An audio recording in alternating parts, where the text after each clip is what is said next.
Հայաստանը չեն կարող վերցնել, տանել, դնել, չգիտեմ, լուսնի վրա։ Մեր հարևանն է, եթե անգամ մեր հարևաններից ինչ որ մեկը ուզում է մեզ ուտի, մենք պետքա ընդունենք դա գիտություն եւ գնանք այդ դրա լուծման ճանապարհով։ Դրա լուծման ճանապարհը մենք շատ հստակ նույնց եմ ասում, ի տարբերություն մեր մյուս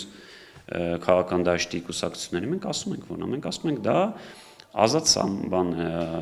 ճանապարհներն են, դա խաղաղության վրա հիմնված առևտրաշրջանառությունն է, դիվանագիտական կապերն են։ Մյուս բոլոր ուժերը չեն առաջարկում լուծում։ Ասում են ուլ կտամես կուտ։ Այսքան ժամանակ, եթե վերցնենք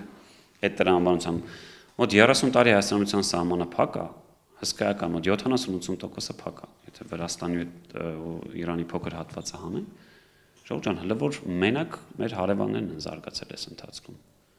Փակ պահել ենք, այդ թվում իմ կարծիքով են աշխարհակաղակական ուժի կողմից կամ ուժերի կողմից, այո, ներարկվել է մեր մեջ, որ բացեք ձեզ կուտեն, որովհետև իրանք շատ լավ հասկացել են, որ ժողովուրդ ջան, այս բացվելով հայ ժողովուրդը էլ ավելի է տնտեսապես զարգանալու, ավելի է անկախանալու եւ մի օր, ինչպես տեսնում ենք շատ գործոններ այսօր, ասել եմ՝ մի րոպե եղբայր, հասկացանք, օգնել ես այսքան ժամանակ, շնորհակալ ենք, բայց արդեն ես կարող եմ օրինակ չգիտեմ ուղիղ հեռախոսը վերցնել եւ զանգել, չգիտեմ, ՔԼՉ-ին, նույն ասել քեզ հրավիրում եմ Երևան։